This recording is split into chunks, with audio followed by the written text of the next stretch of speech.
If you're going to put society in danger, you've got a responsibility to make sure people know what you're doing. We as a society have not consented to this.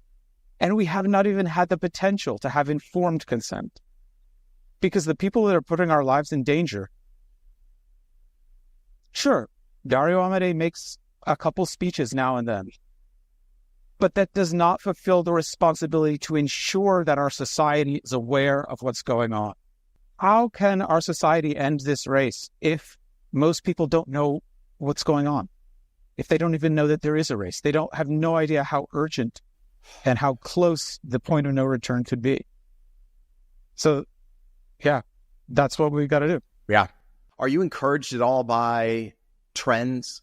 I feel like in the last 3 or 4 months, there has been a real uptick in breakthrough in mainstream media, in sort of general public awareness. I still think nobody knows really about it, but there are green shoots busting through the ground. And I feel some optimism and some momentum behind, people like you, people like me who are trying to alert our neighbors to the realities that we are in. Do you feel that? I don't, I guess I haven't followed as closely maybe as you have, but also my conviction to do what I do is not based on what I see around me. It's based on what I feel my duty is. And it's based on what my love compels me to do. It's like, it's beyond optimism or pessimism. It's doing what must be done because it has to be done. I'm interested in learning what specifically you're referring to because it shows perhaps an opportunity to engage directly with society. If you're going to just see that and take that as a sign for optimism and an excuse not to do anything, I think that's not the right thing to do. But if you see people, I'm not saying, you see where these threads are beginning to be pulled on, then what you should do is see how you can pull on them more, right? Yeah. Fan the flames. Just one little sign that you can find it and watch it tonight is our dear friend Dr. Roman Yampolsky went on the Diary of a CEO, one of the most popular podcasts on the planet. It's got more than 1 million views in the first day, and Roman drops the hammer. He does an incredible job. He might be my favorite AI risk articulator out there right now because he doesn't beat around the bush. He goes right to extinction in the first 10 seconds of every interview he does. He did it on Rogan. He did it again on Diary of a CEO. He gets in the guy's like, well, what do you want to talk about? Why are you here? And he says, just much like you would say, a lot like I would say, he's like, I'm here because I think AI is going to kill my kids. That's why I'm here. And I don't want that to happen. If that idea could be implanted into every parent on the planet, I think the threat would be over. I really do. I feel like if all the moms of the America and of the world knew what was going on and how directly their children are threatened, this would be over. They'd walk in, turn the lights on, and be like, "Get this crap out of here. We're not doing this. What are you thinking?" Like a 10-year-old at a party who's built some crazy thing in the garage. They'd be like, "Shut it down." Well, that's the important thing. It has to round out to action at some point. And my perspective is action is like it's a force that induces awareness as well. Right?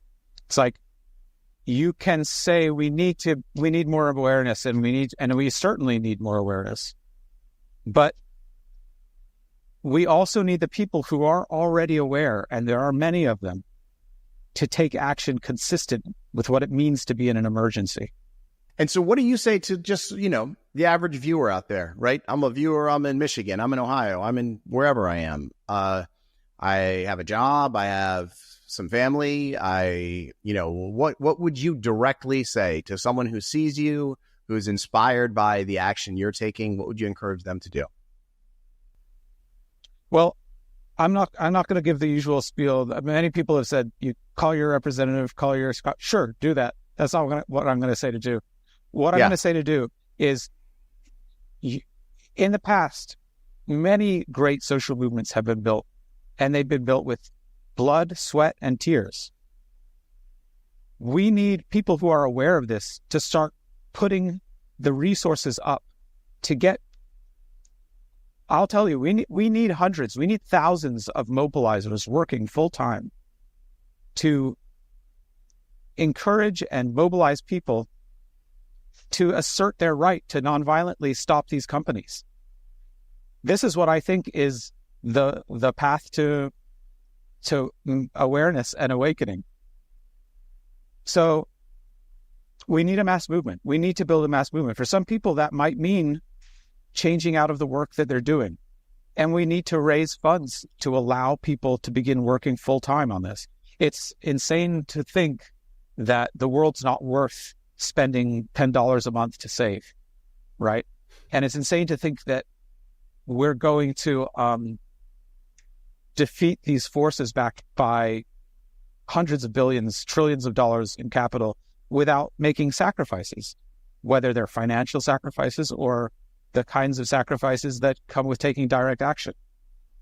So the most you can do, absolutely. We need to, I think it's amazing that you have so many viewers who are becoming aware. There's a Martin Luther King quote: "Those who love peace need to organize effectively as those who love war," right? The people in these companies are bringing war to our doorstep, whether it's through AI or through international conflict, or through many of the kinds of catastrophic impacts that we expect will come from very powerful AI.